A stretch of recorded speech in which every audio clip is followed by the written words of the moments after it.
What's going on, everybody? All right, I'm recording this on Monday. This episode is going to post on Wednesday. Now, a lot of stuff. I don't usually record things this early. A lot of stuff going on.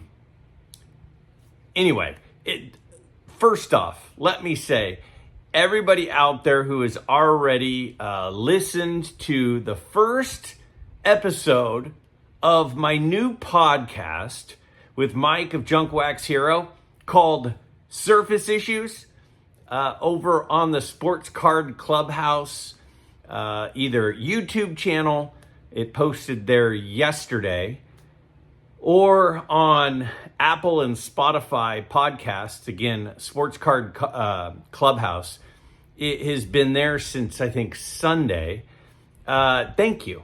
The reception to that concept that we're working on, just trying out and seeing how it goes, has been overwhelming. So thank you to everybody who has checked that out. If you haven't yet, again, Spotify, Apple Podcasts, Sports Card Clubhouse. See, I thought it would be easier to say. SCC, Sports Card Clubhouse. Or on our YouTube channel. Again, I had a lot of fun on the first one. And it's going to be no frills. It's going to be just Mike and I talking, hopefully once a week. We are likely to be posting it onto podcast formats before YouTube, but eventually it will go onto YouTube. Again, there will usually be probably a lag there between the two. Now, it's Q&A week. Q&A day. What am I talking about? It's not actually Q&A day because it's Monday for me, but this is airing on Q&A day, which is Wednesday. So if you have a question for an upcoming episode, as always, I encourage you down below in the comments to ask the question. Last few weeks, I've had a few less questions than normal. Maybe I'm not as interesting as I used to be as possible. Maybe people are busy watching football. My Niners are 2-0. And by the way, Wednesday, no. My brain is completely scrambled right now. It was a long weekend. Monday, this coming Monday, MidLife Live number 9. My panel will not disappoint. I will announce the panel on Friday. Now, I will be recording, but it will air on either Friday or Saturday. Is going to be an off-topic episode with a really cool couple of guests. Excited for that. And also, I am, time permitting, in the near future, hopefully in the next 3 days or so, going to post the pickups from the month of August from all of you. The MidLife Community Show and Tell. So, let's get to the questions. Again, don't forget, below in the comments, ask a question if you have it for an upcoming episode. I'm willing to take on anything except for politics and religion. That said, let's take a look at the first question here. This first one says, "You're awesome, Greg. In your experience, do higher vendor table costs at card shows sometimes influence sellers to price cards above comps, even unintentionally, as a way to offset the expenses? I understand vendors are free to set their own prices, but what steps do you think could help encourage more consistent pricing around comps at shows, so both buyers and sellers feel good about the market?" All right, like this question because I love card shows. I love going to card shows. There is supposed to be a card show. Well, there's going to be a card show this weekend. It's about an hour from me. I know Coach wants to go, my dad. So we're tentatively planning on going to that. It would likely be on Saturday. So hopefully I will be attending that card show. And in California, table prices are not cheap. At this card show, it's like a 2.5 day show. I think they charge like $200 or $250 per table, which is a lot of money.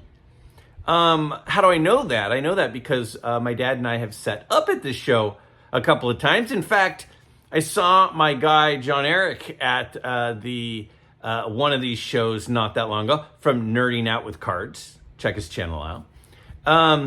He was at one of these shows when because he's in the Coast Guard, he was stationed in Vallejo, which is like, I don't know, 20 minutes away. So anyway, I'm not answering the question yet. Let me answer the question. Let me first say this. I want dealers to be successful at shows because then dealers will continue to set up at shows.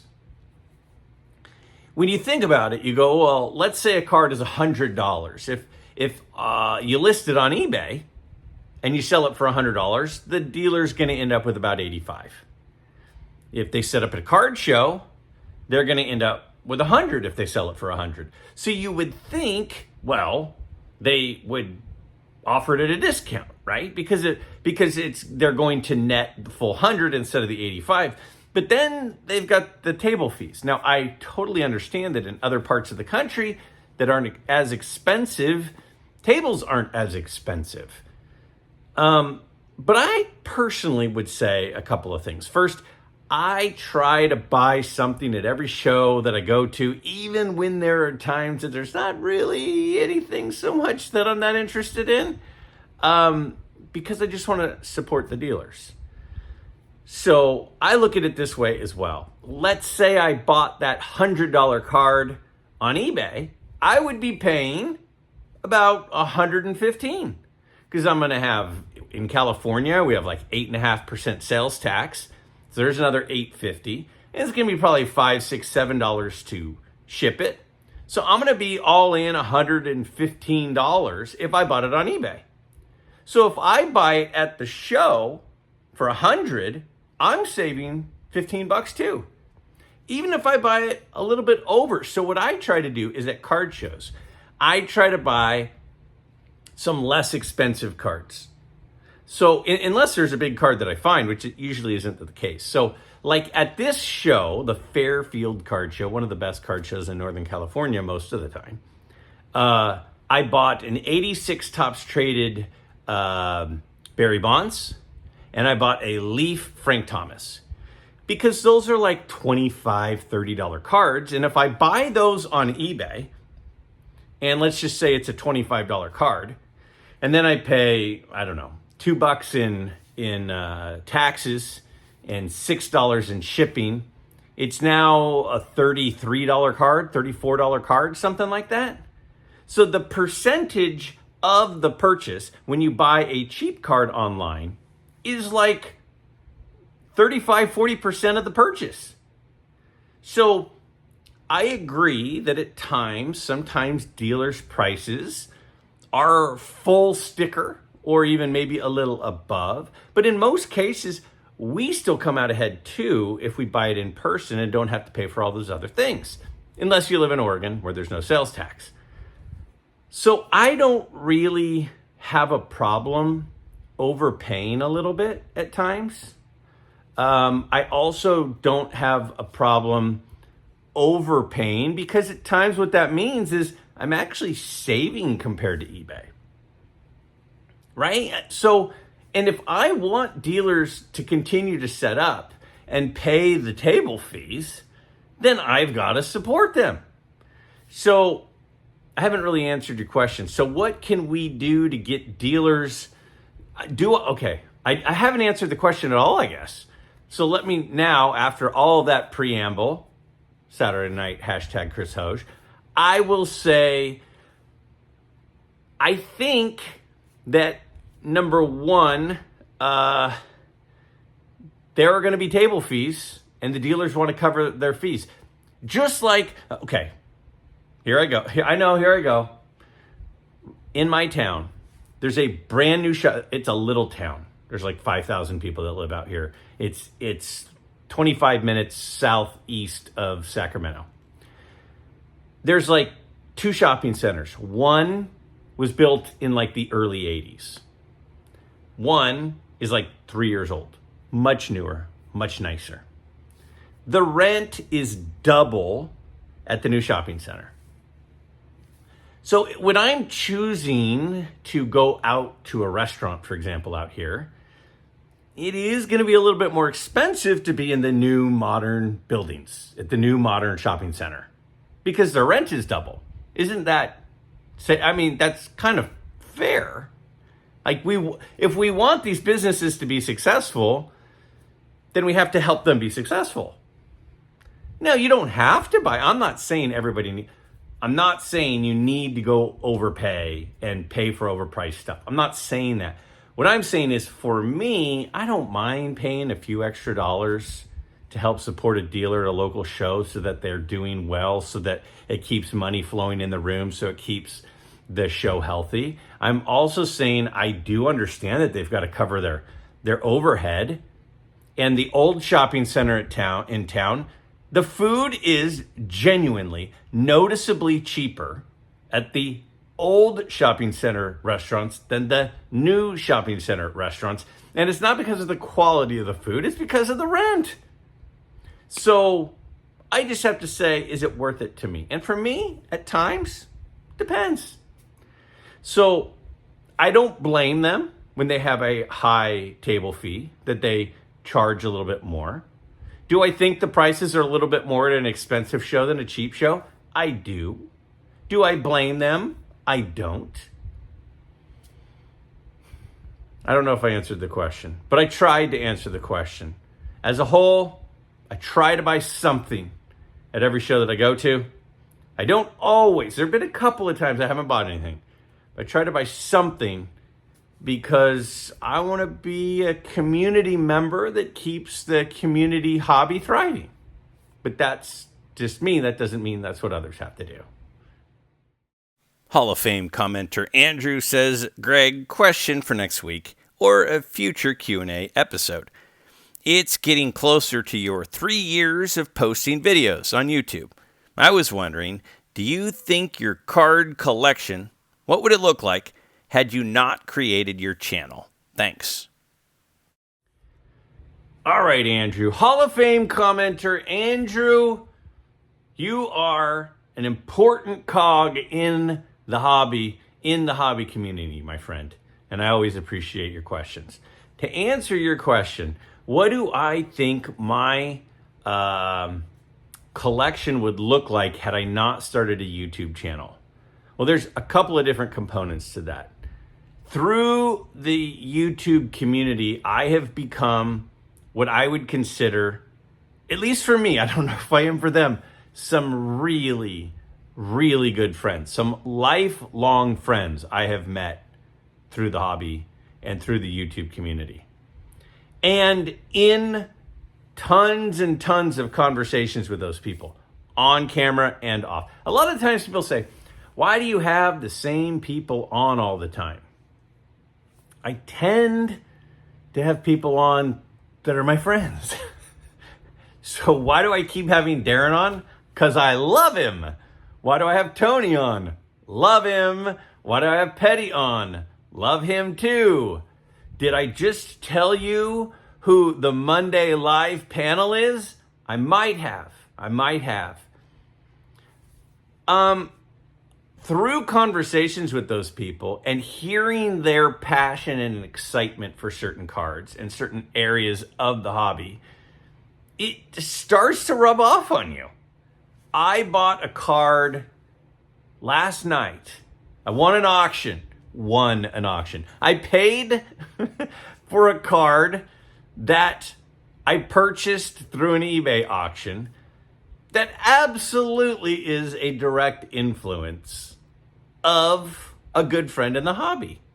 It absolutely is. So I do think that that is a piece of it. When I hear Orlando of A Collector's Dream, when I hear him talk about his Goodwin Champions cards, every time he does a Goodwin Champions episode, I fire up the different searches on the different auctions about Goodwin Champions cards because I'm like, I need to have one of these in my collection. They're amazing. And I love Orlando's explanation and his passion. It's absolutely contagious. So I do see the fingerprint of other people in the community that I'm friends with in my collection. Absolutely. The other piece is I can't deny that I do earn some revenue from YouTube. It's not a ton of revenue. Trust me. I don't know what people think. I don't know what people think YouTube channels make. It's not very much. And I for almost 3 full years, I did not have a single sponsor. The only sponsor I have right now, the sole exclusive at the moment sponsor is Card Ladder. By the way, promo code MidLife gets you a month free or $20 off a year-long subscription. Card Ladder, promo code MidLife. It's an awesome promo code that gets you a lot. I don't make a ton from that, but I make some.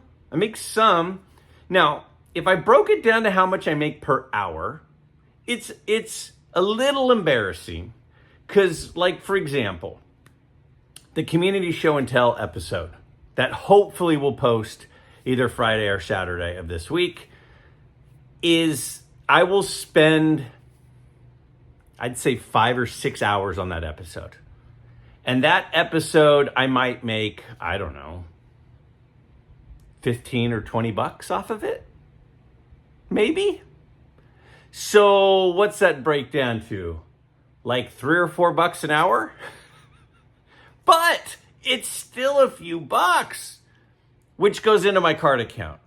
Any money that I get through this goes into my card account, but it's not much.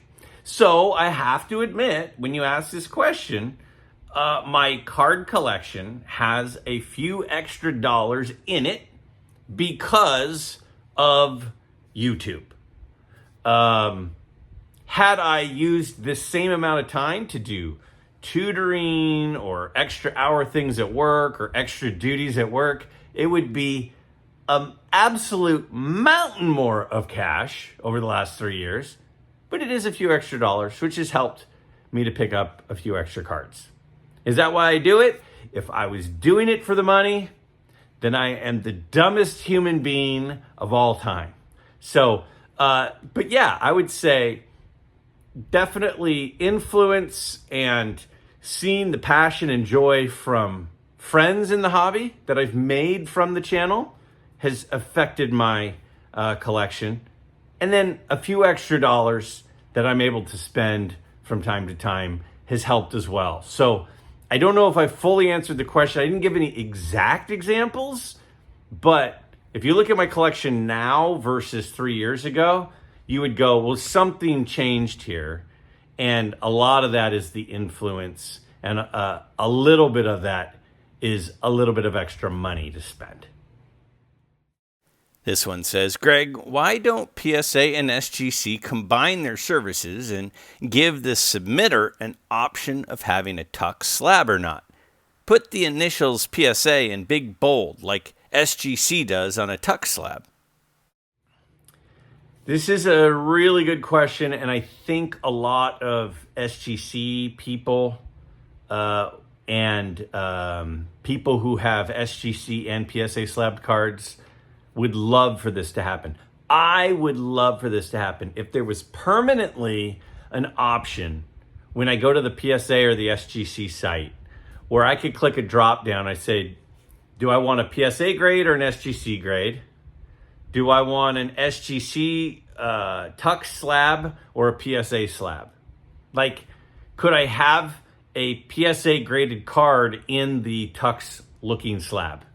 Or potentially vice versa, where the label would say the grader standards, because they do have slightly different standards. PSA and SGC do have slightly different standards. So a lot of the times when we compare them, oh, it crossed from this to this. Well, sometimes that's because the standards, they are a little bit different if you look at them side by side. I think that would make a lot of collectors happy. So to your question, then why don't they do it?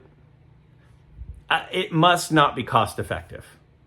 It must not boost revenue more then it would raise overhead. If the margin of income went up as a result of adding this option, I think they would do it. And I don't know if they've looked into it, but I'm guessing that they don't think that as a whole, they will make more money as a result of opening that option up. I don't know though. I think, see, this question is a perfect example of how collectors view the big companies versus how the big companies view the big companies. As collectors, we say, some of us like PSA, some of us like SGC, some of us like the PSA slab, some of us like the SGC slab. Why not just merge them and give us two options on the same platform? I can send in my submission, put these in a PSA slab, put these in a tuck slab. But businesses don't look at it like a collector. Businesses look at numbers. And that's why a lot of times if you go to a dealer, they'll say, I'll buy anything if the numbers work. I'll sell any of these cards if the numbers work. Are you buying? Well, if the numbers work. A lot of the time for businesses, it's just about the numbers.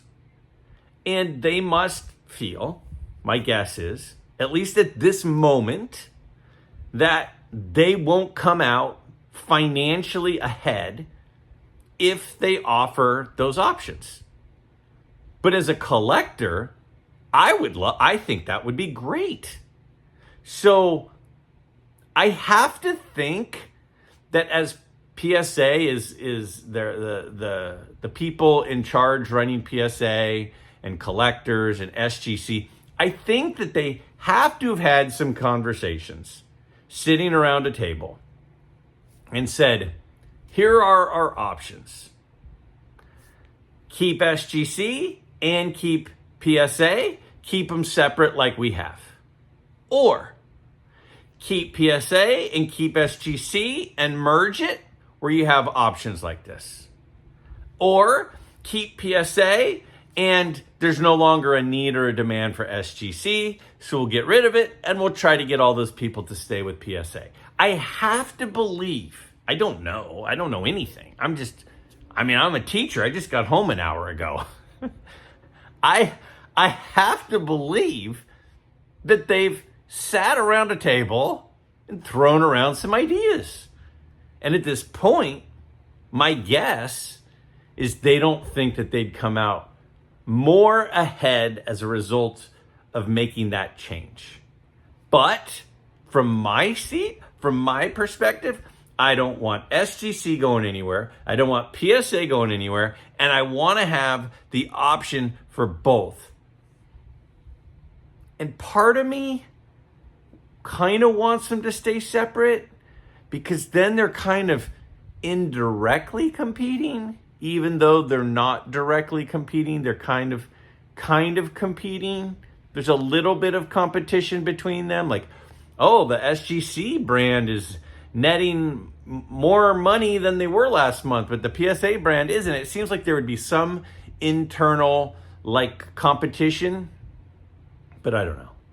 So, I don't know.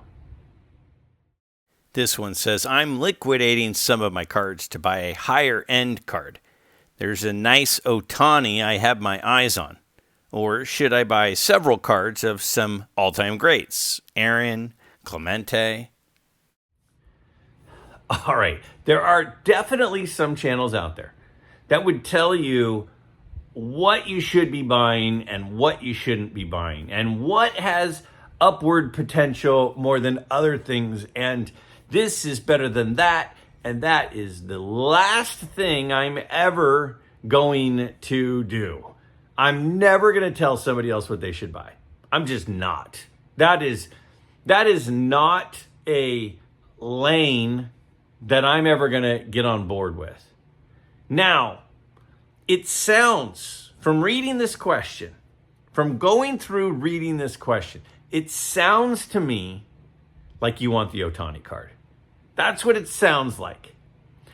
And my answer when it comes to a hobby and which cards you should be purchasing and adding to your collection in this hobby, the answer is always going to be from me, whichever one you like best.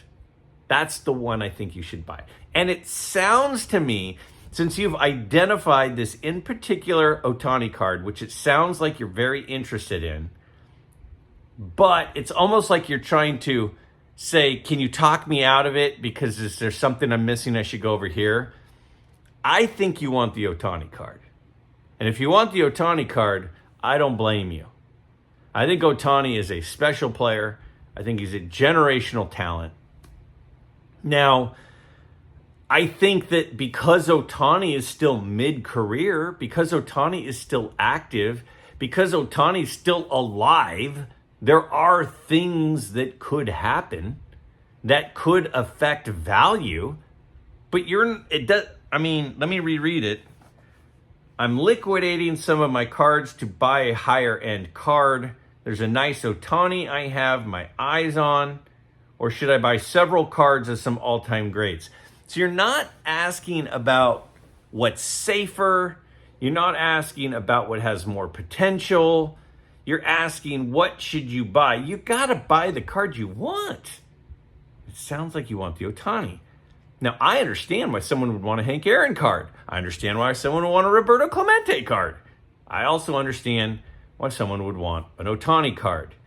Now, if we're talking about the volatility of each, well, Ohtani's still alive, and Ohtani is still playing, and Ohtani is mid-career. So his career is only part over. Clemente and Aaron, their career is over, and they have since passed on. So they are kind of like, it's sort of like a done deal, what you're getting there. So you're not going to get any surprises, you know. Hank Aaron's not going to tear his ACL.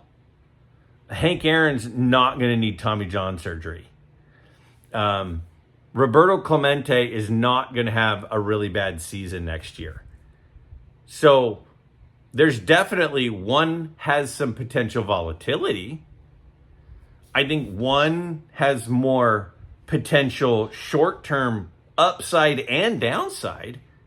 But you got to buy what you want. Not what I think. I'm just a dude with his phone on a tripod on a stack of pillows as he sits on his bed after he got home from work one day. Buy the card you want, and it really sounds to me like you want the Ohtani. So why not buy the Ohtani? And finally, this one says, Greg, great video once again. My question is, when will we ever have a secure and rapid method to personally grade and authenticate our cards without the requirement of PSA being directly involved? Technology has to one day empower us and therefore eliminate the inconvenience and inconsistencies we see today with PSA and others.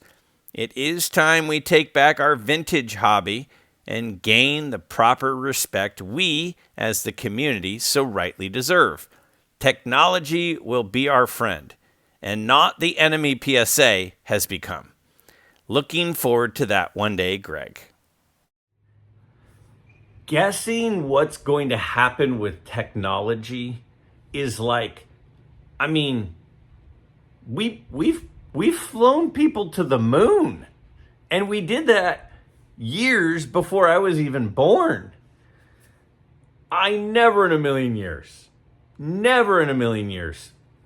thought I would be able to have a device in my pocket that, it's not currently in my pocket, it's currently right there, that I could call people with no long distance fees, that I could watch movies and TV live, that I could talk to people, video conference them live.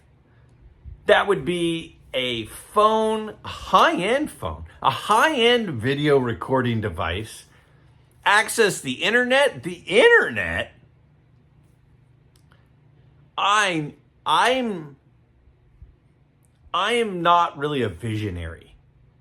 Other people are like, oh yeah, someday this will happen. Like, I don't know. I watch Back to the Future to see what's going to happen, right? Like I don't know what's going to happen. I just react when it comes to technology. So is it reasonable to think that at some point there would be an app or some sort of device where we could have a universal grade that is spit out after videoing the front and the back of a card or taking pictures of a front and the back of a card? That seems very reasonable to me. Now, that grade I think could change. I think it could change because one of the things that card graders do is they grade it and then they encapsulate it so it doesn't change. But I think it's very possible that there's some 100-point scale, maybe even 1,000-point scale, I don't know, where you video all over a card, flip it over, video all over a card. My phone turns on when it recognizes my face. How does it know it's me? So yeah, the technology is crazy. Do I think that's possible? 100%. And I think it's possible that if you put the card in a sleeve and you kind of scuff the bottom again and you re-scan it, that the grade would change. I think that's very, very possible. I think that's very possible. Will it happen? It seems hard to believe that that wouldn't happen. Are we close to that? I have no idea. I can't even believe some of the stuff AI can do. People are like, hey, have you tried this? And I'm like, no. I do it. I'm like, whoa, that's crazy. That is crazy. So we might be closer to that than we think. We might be further from that than we think. No clue. I have heard, now I have no idea if this is true. I have heard other people say that if you take a picture of the front and the back of a card and you ask some of the AI software to grade it using PSA standards, I have heard that it does a pretty good job. I've never tried that, but I have heard people talk about that. I don't even know, is that like a chat GPT? Like, I don't know. I have heard people say, yeah, cover the grade. I've covered the grade. I've taken a picture of the front, taken a picture of the back, said grade this with PSA standards, and it gets the grade that PSA said fairly regularly. Don't take my word for that. I've just heard that. I probably should have tried that or something before I said it, but again, that's just a rumor, and you know about rumors. I think it's a good question. I think that we all hope that we could get to that point. That would be fantastic.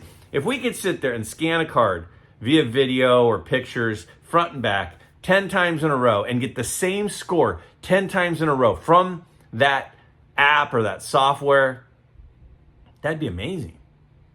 Especially for the people that don't like to have their cards encapsulated. That'd be amazing. Is it going to happen? I hope so. Will it happen? Maybe. I have no idea.